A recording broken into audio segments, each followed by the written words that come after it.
భగవంతుడా, ఒక్క పూట కూడా అడగలేదు, ఎక్కడ గడుపుకోవాలి చేతగానే అయిపోయాడు. అయ్యో అయ్యో భగవంతుడా, అయ్యో. ఏమిటయ్యా, ఏమైంది? సూర్యం 4 రోజుల నుంచి ఇంటికి రాలేదు, ఏమైపోయాడో ఏమిటో. వాడి గురించి ఒక్కళ్ళని అదాపద పట్టించుకుని వెళ్తారా ఇంట్లో? అలాగా బాధపడకండి అత్తయ్య, నేను ఎతికిస్తానుగా. అమ్మా, కనీసం ఈ ఉపకారానికి మా చచ్చాకని కడుపును కొడతాను. ఇప్పుడు ఎందుకమ్మా ఏడుస్తావు? వాడు అడిగినప్పుడల్లా డబ్బిచ్చి ఇష్టం వచ్చినట్టు నెత్తికెక్కించుకుని సర్వనాశనం చేసిన నువ్వు కదా. వాడు ఏం చేస్తున్నాడో, ఎక్కడ తిరుగుతున్నాడో, ఏం చదువుతున్నాడో అని ఒకసారైనా ఆలోచించకుండా వాడిని గాలి వదిలేసిన నువ్వు కదా. అదే వాడిని మేము అడిగితే వాడిని వెనకేసుకొచ్చి మా నోడు ముంచి నువ్వు కదా. ఒరే అవన్నీ తచ్చుకుని రోజు కుమిలి ఏడుస్తున్నాను రా. ఇప్పుడు అవన్నీ ఎందుకురా నువ్వు చెప్పడం? వాడు ఎక్కడున్నాడో ఏమయ్యాడో ఒక్కసారి చూడండి రా. అత్తయ్య, మీరు ఆవేశపడకండి, మాకు మాత్రం బాధ్యత లేదా? సూర్య ఎక్కడున్నా వెతికి తీసుకొస్తాం.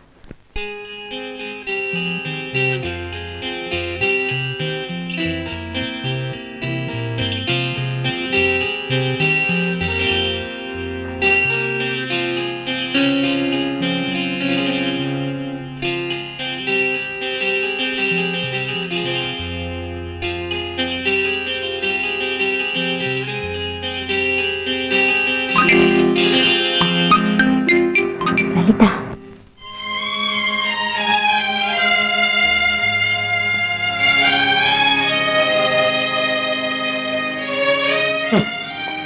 ఇప్పుడెందుకు ఏడుస్తావు?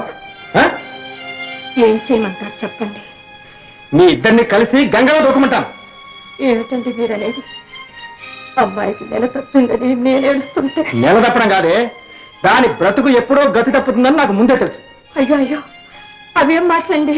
ఏమిటా, 40 ఏళ్లు పైబడ్డా భుజాలు దిగిన జాకెట్లు వేసుకుని ఎత్తు మడమల జోడు తొడుక్కొని హింగు రంగాన మేకప్ చేసుకుని కూతుళ్ళ కంటే ముందు వీధుల్లోకి పరుగులెత్తే ఆడవాళ్ళ బిడ్డలకి ఇంతకంటే మంచి సంస్కారం ఎక్కడ ఏడుస్తుంది? తల్లి పార్వతీదేవిగా గుమ్మంలో నించుంటే బిడ్డ వినయంతో తల ఉంచుకుంటుంది.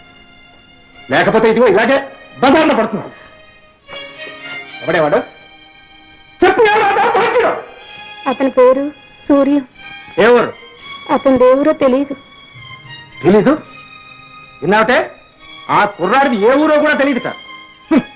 కన్న కూతురు నెత్తికెక్కించుకున్నావు, నా అన్న కూతురుని దూరం చేయించావు. ఆ బంగారు తల్లి లక్షణంగా పెళ్లి చేసుకుని కాపురం చేస్తోంది.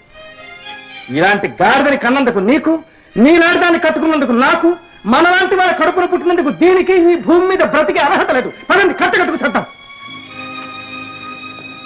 బాబాయ్. అమ్మా గీత, నువ్వా? ఏమిటి బాబాయ్, ఏం జరిగింది?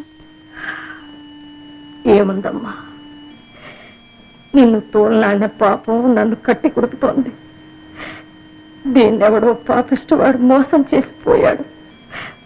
వాడెవడో ఎక్కడున్నాడో తెలియకుండా ఉందమ్మా. తల్లి, సూర్యం గురించేనా మీరు అనుకునేది? అవును, అతనే అక్క. అతను మా తమ్ముడండి.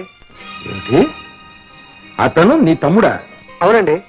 బాబాయ్, అతని ఇంటికి వచ్చి 4 రోజులైంది. ఎందుకో అర్థం కాక మేమిద్దరం వెతకడానికి వచ్చాను పిన్ని. నన్ను పెళ్లి చేసుకుంటానని బీచ్ దగ్గర కలవమని 4 రోజుల క్రితం చెప్పారక్క. కానీ చెప్పిన టైంకి రాలేదు. ఆ తర్వాత ఎక్కడికి వెళ్ళారో ఏమయ్యారో తెలియదు. వాళ్ళ స్నేహితులు ఎవరన్నా తెలుసమ్మా నీకు? ఏం మాడండి? తెలుసండి. వాళ్ళ దగ్గర మమ్మల్ని తీసుకెళ్ళగలవా? అలాగే. అయితే పద. తల్లి, నువ్వేం బాధపడకు. అమ్మా పిన్ని, చెల్లిని గురించి నువ్వేం కంగారు పడకు. రామా, వస్తాం బాబాయ్.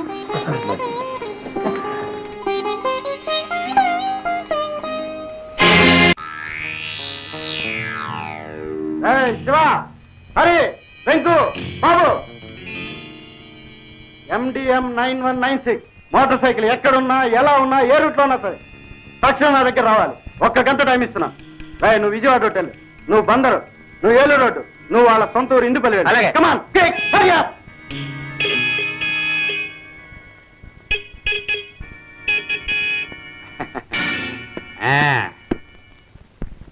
ఏంటి సార్ అలా చూస్తున్నారు? ఈ బండి నాదే, నేనే ఓనర్ని. Royal Enfield, made in India. దీని ఖరీదు 5,000. 2,000 ఇవ్వండి, అమ్మేస్తాను. ఏంటి ఇవ్వలేరా? ఏం అన్యాయం అండి, 5,000 రూపాయలకి 2,000 ఇమ్మంటే ఏడుస్తున్నారు. సరే, 1000 రూపాయలు క్యాష్ ఇవ్వండి, ఇచ్చేస్తాను. చెక్ అయితే కుదరదు. రా లోపలికి రా. రండిరా. వీళ్ళంతా ఎందుకు? ఓహో, మీరంతా కలిపి కొనుక్కుంటున్నారా దీన్ని? Okay okay.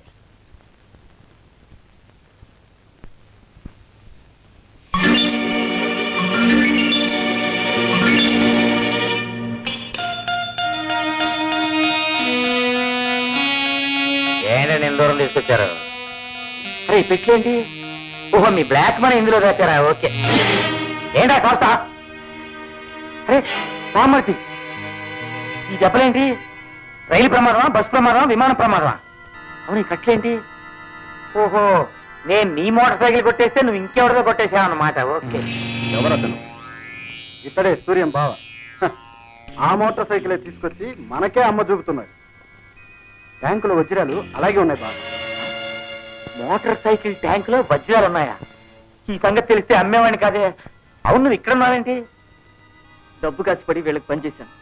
నాకు తగిన శాస్తి జరిగింది. నన్ను ఎలాగో వాళ్ళు చంపేస్తారు. నువ్వెందుకు వచ్చావు బావ ఇక్కడికి? చంపేస్తారా? అయితే పారిపోతా. చూస్తారే, పట్టుకోండి. వజ్రాలు దొరికాయి కదా అని వాళ్ళని వదలడానికి వీల్లేదు. అతను కూడా కట్టేయండి. ఆగండి ఆగండి ఆగండి. ఏమయ్యా, నన్ను కట్టేయడానికి ముగ్గురు కావాలా? నువ్వు రాగురు, చాలా అందంగా ఉన్నావు. కట్టేసుకో, కట్టేయ్. నన్ను చంపేస్తారేమో, నా గుండెల్లో తరగా ఉంది. నన్ను కాపాడే నాథుడే లేడా? కట్టా.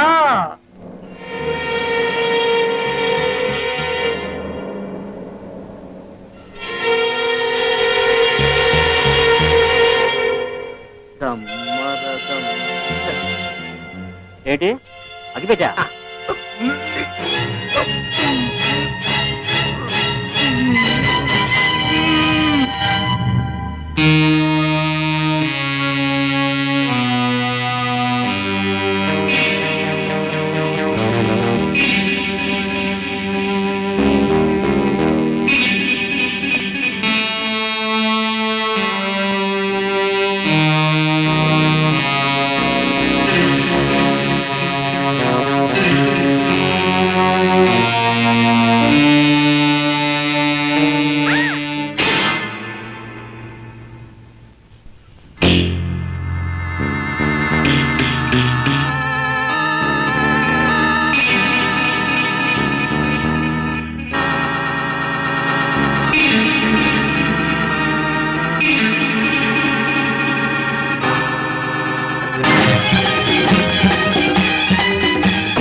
గురు, ఓయ్ గురు, ఓ సిగరెట్ ఒకటివా, చచ్చిపోతున్నాను చాలాసేపటి నుంచి.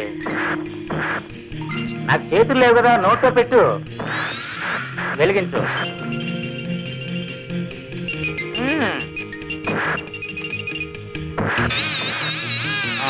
వెళ్ళిపో వెళ్ళిపో.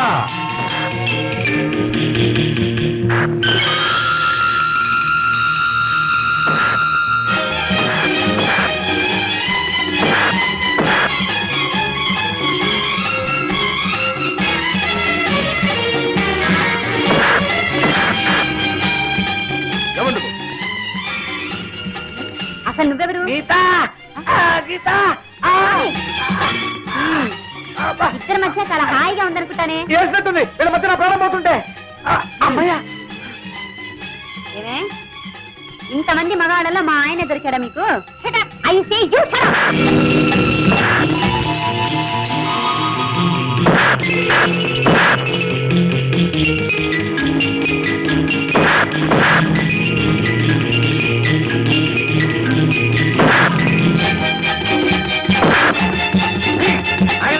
Ticket ticket.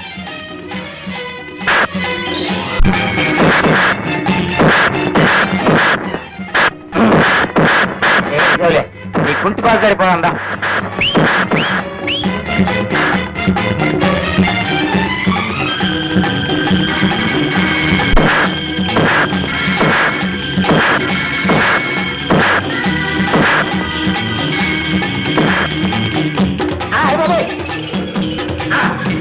వెనక్కి నడవండి, వెనక్కి నడవండి, లేకపోతే ఒకే గుండుతో ఇద్దరిని కాల్ చేస్తా.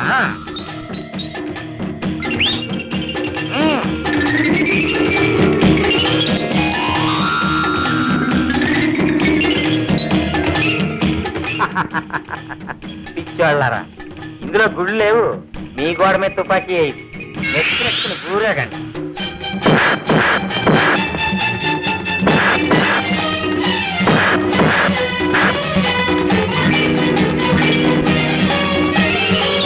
మా వాళ్ళంతా పడిపోయారు. I want help. త్వరగా రండి. ఇదిగో వచ్చేసాం. మీరంతా ఏం చేస్తారు? మీకేం భయం లేదు, మిమ్మల్ని సగౌరవంగా మీ గమ్యస్థానానికి చేరుస్తాం. గమ్యస్థానం. అదేనండి, శ్రీకృష్ణ జన్మస్థానము అనబడు రాజమండ్రి సెంట్రల్ జైలునకు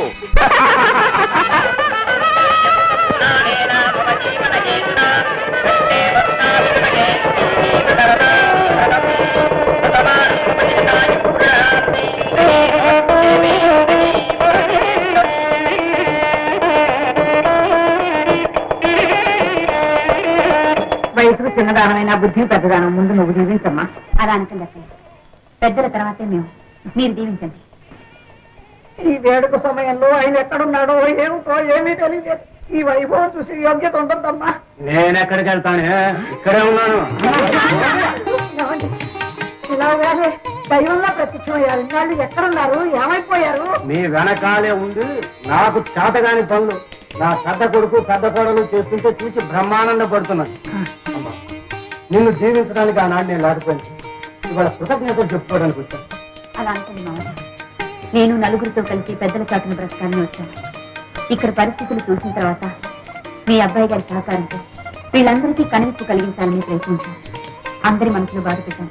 అన్నయ్య, వదినా, అసలు నన్ను మనస్ఫూర్తిగా మీరందరూ క్షమించండి. ఇదిగో, ఈ ఇంటికి పెద్దలను నేను చెప్తున్నా, ఎవరిని క్షమించక్కర్లేదు. మా గోపి లాంటి కుంటి మొగుడికి సరైన పెంకి పడారమే దొరికావు. మా అందరి రోగాలు కుదిర్చేశావు. ఏం బావా మీ చెల్లెలు కాకాపడుతున్నావు? ఏంటి ఇంకా ఇల్లరిక ఉంటావనే? ఏం బావా మంచి బిజినెస్ ఏదైనా పెట్టకూడదు? మేము ఆల్రెడీ డెసిషన్కి వచ్చాము. ఏమిటది? మేమిద్దరం కలిసి కోళ్ల పరిశ్రమ పెట్టబోతున్నాం. మరి పెట్టుబడి నేను ఇస్తాను, వడ్డీ లేకుండా. వడ్డీ లేకుండా అయితే సినిమా స్కోప్ లో సినిమా తీస్తానా?